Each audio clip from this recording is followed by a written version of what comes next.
my name's Thomas Krottinger. I'm 34, and I am an A&R. So talk to me about this, because, yeah, it's a big deal, obviously. Playing Survivor? Well, I mean, working at A&R as well. Oh, yeah. I mean, yes. Yeah. So I work at a publishing company. Okay. So not a record label. Okay. So we're kind of like the secret underground part of the music business. Interesting. Yeah. I could bore you with like the difference between a recording and the underlying composition.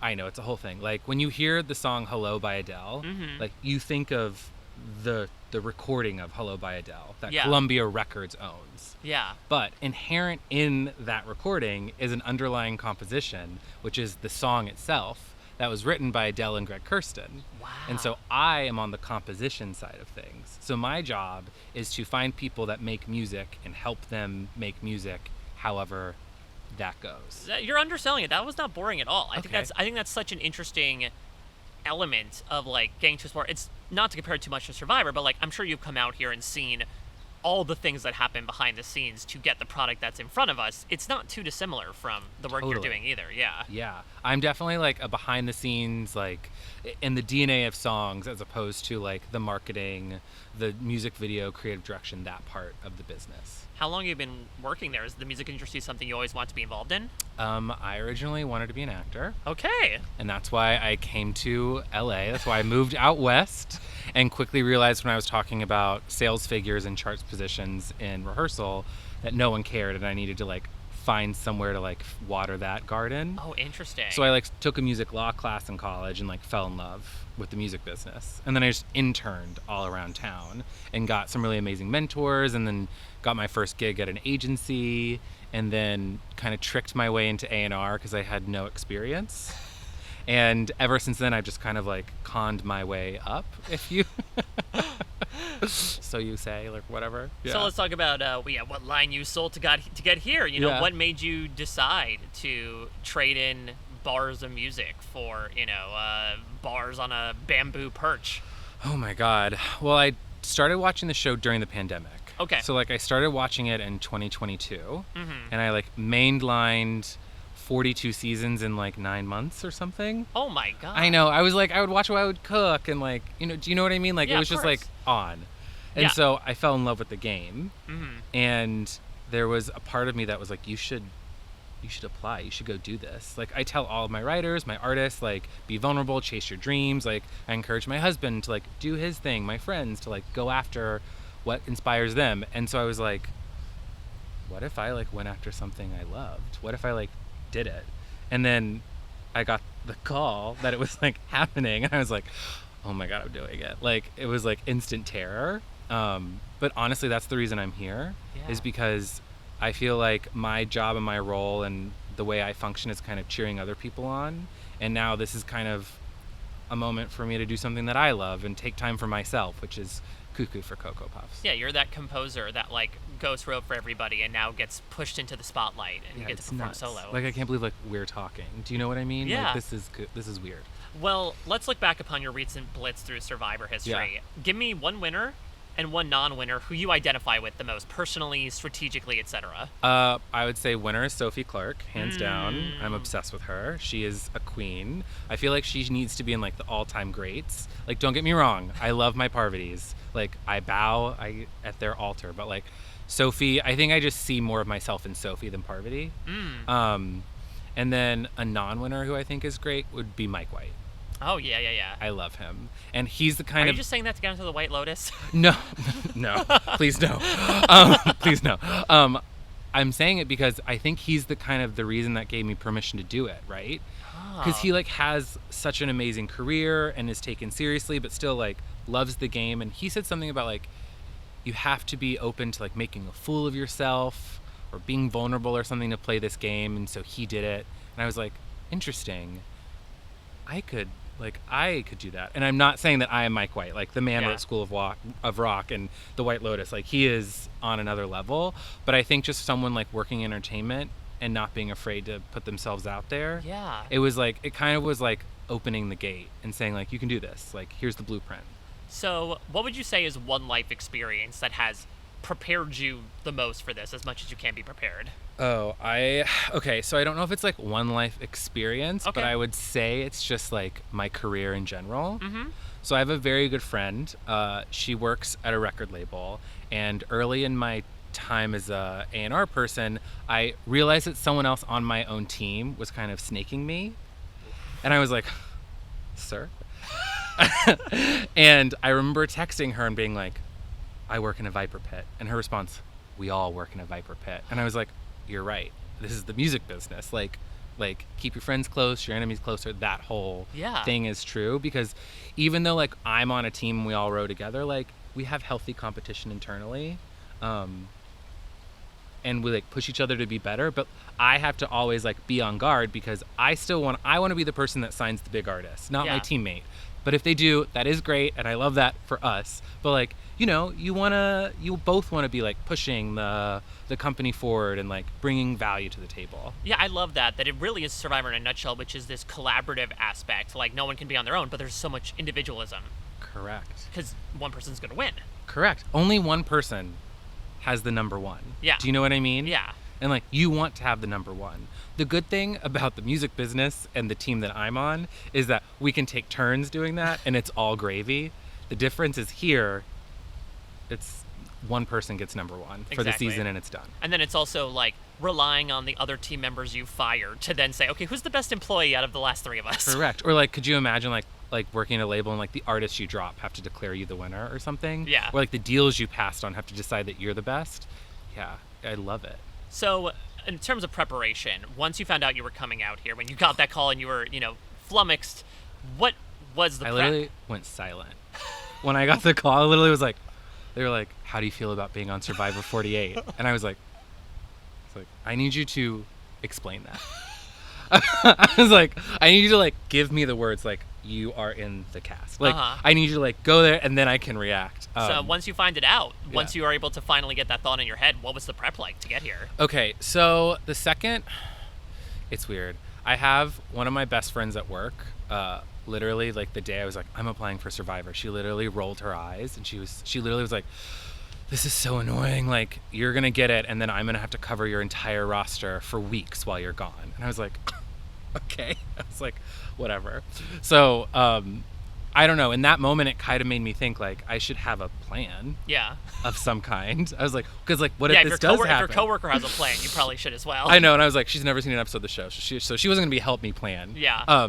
But basically, I stopped drinking, which like in the music business is harder than it sounds. But then I kind of like came to love it, and I was like, oh, why is everyone drunk at this mixer? And I was like, oh, that's normal. I gave up caffeine, which is like, I'm gay, so like we like live for cold brews. Do you know what I mean? It's like part of like our natural diet to stay alive and stay powerful in our gayness.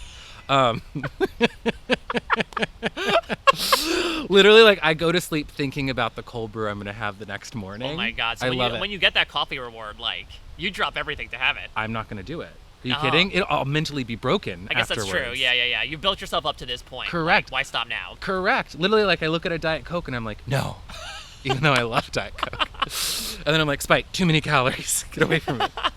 But I gave up caffeine, which was, I would have like 2 cups of coffee in the morning that I brewed, and then like a cold brew or 2 at the, it was nuts. Yeah. Like giving up caffeine, my withdrawals were like textbook. I had, not only was like I lethargic, I was like wanting to fall asleep in like meetings, but I was like, I had anxiety and mood swings. I was like, this is good that I'm giving it up. I'm going to bring it right back, just for the record. Okay, so alcohol, caffeine, and then I like called up my trainer from our wedding, and I was like, hi, can you like work me out like hard, but like not crazy hard? Like I just want to be really like tight and like strong. She's like, what? I was like, stop asking questions. One question is too many. Yeah, I was like, I leave in like however many weeks. Yeah. I was like, we need core, we need back, we need legs, and we need grip strength. And she's like, okay. So then I started working with her. Her name's Shannon. She's the best. And then I started going to physical therapy just to like, tune-ups. I'm 34. I don't know. I like literally look at all these kids and I'm like, how am I the old one? Like, I used to be the young pup, like, with, like, a bushy tail and, like, could conquer the world. And now I'm like, you look like you're 22 years old. So I was like, I'm going to go to physical therapy. So that's kind of what I did. What would you say is your biggest superpower and your biggest piece of kryptonite that may incorporate into your game? Okay. My biggest superpower, which is also my kryptonite. Okay, double-edged sword. Yes, is that I really love people, and I have a tendency to make people feel like we are closer than we actually are. So it's great because I think it's going to serve me in the game where we can all get along. Yeah. But that will probably cost me because I think I'll probably look like the biggest backstabber and liar, if that makes sense. Yeah. So like jury management will be hard. My other kryptonite is that I'm very emotional and quick to react. Yeah, I know you wrote in your bio that you have no patience for fools. No, I wrote that? That's hysterical. I mean, I would say that, not to say that Survivor is a fool's game, but ideally they cast to bring in maybe people that are have foolish behavior. Oh, totally. I'm down with, like, some fun, but I'm, like, not down for, like, stupidity. Like, let's do this. Do you know what I mean? Especially if we're aligned. Yeah, that's true. Like, head in the game. How do you think you're going to be perceived? Because you talk about being that people person. Do you think that you're going to be seen as, like, the social butterfly, life of the party, etc.? I have no idea. Maybe. I think that, like... Yeah, I think that my goal is to have a lot of fun while playing this game. Very good goal. Right? And I want the people I'm playing with to have fun, too. But I also don't want to be the social butterfly, because I think, like, look at recent winners. Jam, Kenzie, like, those people had social game. So, and I'm on the purple tribe. So I'm like, stop it. Do you know what I mean? Yeah. I was like, number one, I need Flint, and number two, can't be Mr. Personality. So, like, in the back of my mind, I'm like, okay, I'll get along with everybody, and then I'll pick one person to have conflict with, so then it looks like... Do you know what I mean? I think I need to have a little friction. Will they be aware of that? I don't know. And I'm like looking at everybody. I'm like, I kind of like you all, but like I have to pick one of you to have an issue with. Maybe it'll come naturally with my short temper. There might be a fool. Yeah. Yes. So then on that note, listen, I'll maybe set it up for you here, because I'm sure you've been eyeballing people. I'm sure you've been trying to pick up vibes. Yeah. Well, let's start on the positive side, because you talk about liking so many people. But is there anyone you're picking up particularly good vibes from? Describe to me some people that you're like, best case scenario, you're hitting the beach day one. This is a ride or die for you. I love this blonde woman with curly hair. Like, I'm obsessed with her. She has fun nails. I love her hair. I love her glasses. Like, she was like reading a Michael Crichton book. I was like, what's going on? I like that. She was wearing a shirt that said San Antonio. And I was like, are you from Texas or you just like Texas? Because I'm from Texas. I don't know. I really like her. I really, really like her. That would be like best case, is like we get on the boat and it's like us in purple. So then, what about the other side of things? Anyone you're not picking up good vibes from, or like you have trouble reading? Here's the thing. I know, because like I know that they have no idea that I have a personality right now, you know? I know that I'm like judging a book by its cover. But that's the fun of it. That's the fun of it. This could be your future best friend you're about to talk about. That's what freaks me out, is like what if I'm like, I don't like you, and then it's literally like I'm like marrying you in 10 years. Because I officiate weddings. I've done 3. Oh, really? Yeah, fun. You have competition with Jeff then to see who can does he officiate weddings? He does officiate weddings. Stop it. Okay, let's go. He officiated, do you know Jenna Fisher, Pam from The Office? Yeah. He officiated her wedding. Stop. Yeah, she's a huge Survivor fan. Unreal. That's also freaky to me, Mike. Like, yeah. That, like, these, like, people are Survivor fans. Do you Yeah. know what I mean? Yeah. Like, I like Sarah Michelle Gellar is a Survivor fan. Yeah. Like, Buffy is the greatest show ever made, other than Survivor. But, like, do you know what I mean? Like, the fact that, like, there is a world in which she and Freddie Prinze sit down and they're like, season 48, let's start. And then it's like, my dumb face. Yeah. It's like, that's nuts. Like, I keep forgetting that people are going to get to watch this. Yeah, it's a wild thing to think about, because I'm sure you're going to have so many things running through your head in the game. But, like, you're not really thinking about, in about 9 months afterwards. I have to deal with this. In a good way, hopefully, because they'll be watching you win. Yeah. But yeah, is there anyone you can think of that you're picking up at least weird vibes from, or doing things at Ponderosa that are red flags? Not really. I can't get a read. How to describe them. There is a young gentleman with long hair, and I cannot get a read on him. His books are covered. I like can't quite crack the code. Interesting. Yeah. So I'm just like intrigued. I'm like, who are you, JP? Like. So let's talk about advantages. Obviously, the DNA of the new era is filled with idols, journeys, etc. How much are you going to incorporate that? Because you said you're such a social person. Is that going to come at the cost of trying to, go out of your way to look for stuff? Listen, I feel personally like advantages are incredible if you can keep them to yourself. I feel like new era like chaos comes from thinking you can tell one person about it. Like, I'm old school. I'm like idle in my underwear. We're never speaking about it. Do you know what I mean? Yeah. Like, also like not leaving it in my bag. My plan is to just kind of hopefully try and figure out where they are and weaponize that information. Or maybe if I come across one, lead someone to it so I know they have it. Interesting. And then I can use that against them down the road, if you know what I mean. Like, I don't want a beware advantage. Okay. I like don't want it. I want to know who has it, and I want to tell everyone else that they have it, if that makes sense. No, it absolutely does. Watch me find one like tomorrow. That's the fun of this too, you know, is that we all make these claims, but when push comes to shove, sometimes it changes, sometimes it doesn't. So, but we have seen people in the past lead others to find beware advantages, and I think especially when you watch people go home with idols in their pockets 4 times in a row, maybe, then you're a little more skittish to not find them. Oh yeah, literally, my husband was like, "You get an idol, you fucking play it." I was like, "I don't know, babe." Like, he was like, "You play the idol." You were already getting in their head, like, yeah, but it depends on the situation. Totally. He was like, "Play the idol." I was like, "Okay, fine." So when it comes to, I would say, alliances, like number ones, I mean, you spoke about someone that you would really want to confide in. Watch me hate her. You never know. That'd be so sad. But she has such a good vibe. Is there a particular quality? Is it a vibe? Is there something you're looking for in particular in an alliance, no matter how many people are in it? Okay, so there's like 2 different types of alliance partners in my brain. There's number 1, my real number 1. The person that I feel like I can trust, who trusts me, we share information. I feel like we are actually tight. Yeah. And it's like a D. Julie situation. Do you know what I mean? Not a D. Austin situation. If that makes sense. Yes. That is the holy grail. The other part of alliance that I'm looking to align myself with big threats. Because I want to know if the tables start turning and shots are coming our way, I'm not the first target. Yeah. Like, I want it to be my man with the muscles, or like my puzzle guy. Like, I don't want it to be me. I want the warning shot to be blood on the battlefield, someone else's. If that makes sense. Yeah, it definitely does. So then when it comes to the past couple of seasons, you mentioned, your husband's advice about idols. You mentioned D, Julie, Austin. It definitely feels like 45 and 46 took the new era in a definitive step. Yeah. What have been some of your takeaways, especially once you found out you were going to be on the show? I'm sure you were watching with one eye being like, all right, here are some takeaways I could incorporate into my own game. Yeah, I was like, she's wearing shoes in the water, he's not. Like, she's changed for this challenge, he hasn't, like, stuff like that. But that's not the real question. Yeah, so what are you planning on incorporating into your game? I guess even though, proper footwear is an important part of the game. It is.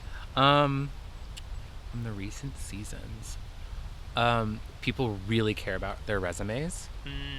I think that has become such a storyline, and they really care about taking out their number 1, being the first person to take the shot. Yeah. Not my vibe. Interesting. Yeah. Like, I feel like if people are caring about their resumes, I think that that's something to use against other people to get me to the end and pit people against each other. And then I am not a take out my number 1 ally just like to put it on a resume. Do you know what I mean? Yeah. Like, if I'm looking at Final 3 and I think my number 1 person, my number 1 will beat me, yes, I will slit their throat in the middle of the night, and I hope they forgive me and we can be friends. If they do that to me, I will be devastated. But good game. But I'm like a very loyal person.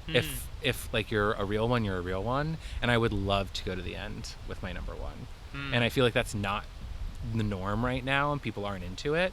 And so part of me kind of wants to buck the trend and be like, old school has returned. It's like Parvati and Amanda, we're sitting there. Do you know what I mean? Yeah. That's my vibe. Absolutely. So I want to ask your hottest take on Survivor. What's your most controversial opinion about a player, a season, etc.? My most controversial opinion about Survivor.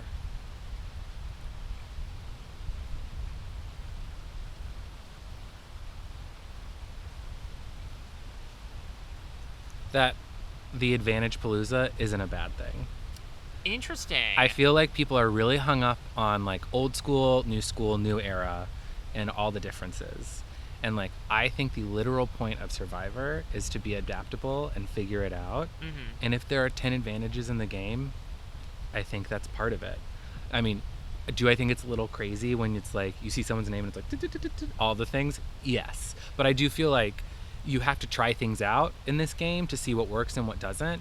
And I think that if you have captivating, interesting people playing the game, that's really all that matters, no matter what gets into the nooks and crannies of the game. So I'm a person who's kind of like, I don't think the advantages are bad. Let's just see what happens. Watch, I like literally go, I'm Suri in Game Changers, and I'm the only person without one and go home. I'll be like, I have a new opinion. Yeah, exactly. Well, let's talk about, speaking of Survivor history, what's your favorite moment? My favorite moment of Survivor history? I mean, when the Black Widow Brigade takes the necklace from Eric. I know you were mentioning Parvati and Amanda, so I didn't know if it was the kid you mentioned. Suri as well, obviously. I love Suri. I love, literally, here's my thing. I love that women are winning in the new era. I love that it's 4-2 right now. Yeah. Okay? We're going to even that up this season, but it's going to be another gay man, so it's like kind of the same. Do you know what I mean? Yeah, I think what's really cool about that moment on a couple different levels is that it was obviously women coming together, which everyone's so scared of. And then you look at like how many female alliances have actually worked. Do you know what I mean? Yeah. Like it's this like boogeyman boogie woman that makes no sense. But like I love that they came together and there was a newbie involved. Yeah. I love that Natalie was a part of it.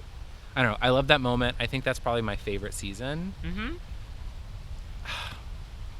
I don't know. There are so many things. No, I mean, the show is the best. It's a big one. It's a good one. And like you said, it's a crowning moment for a Mount Rushmore alliance. So. I also love when Sophie Clark won her season. Yeah. I thought she really deserved it. She's probably like the player that I think I'm most similar to out of everybody.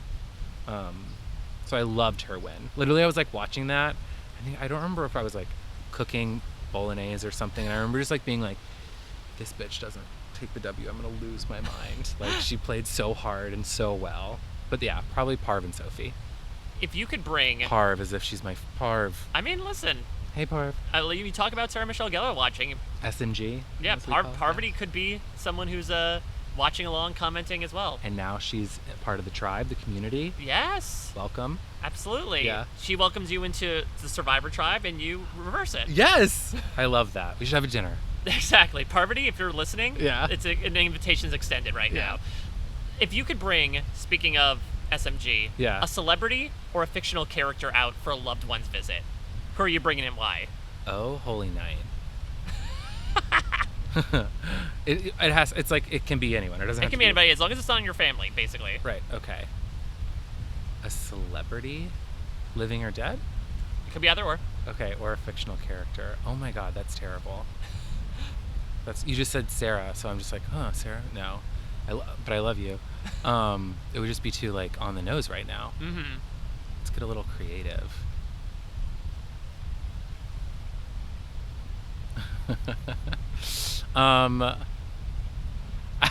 Okay, I know who I'd bring. Okay.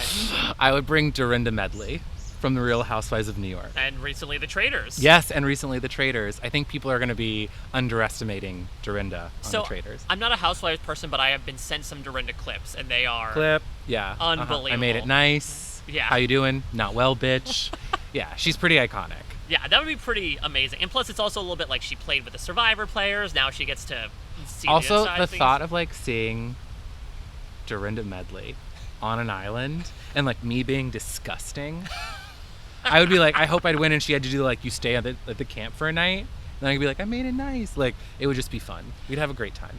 Last thing I want to ask is obviously 50 is on the horizon. It's returnees. How are you going to make your mark on 48 so that we're going to be having a conversation this time next year? Okay, here's the thing. I feel like if I go down this road, I'm playing in a bad way. Do you know what I mean? Like, I'm going to make my mark by playing the best possible game that I can right now without thinking about 50. Like, also that's cuckoo for Cocoa Puffs. Do you know what I mean? Like, I am just really, really focused on experiencing every moment of this opportunity, playing my heart out, taking risks, not being afraid, and like knowing that if I don't win, I gave everything I had. But also maybe like you want some fun Real Housewives references, like to come back. You want fun, like, I don't know, pop culture moments. I don't know. I'm planning on just be like really gay and having a great time. I mean, we're on the precipice of the end of Pride, so it ends up working out. Yes. I'm doing this for my people, for Pride.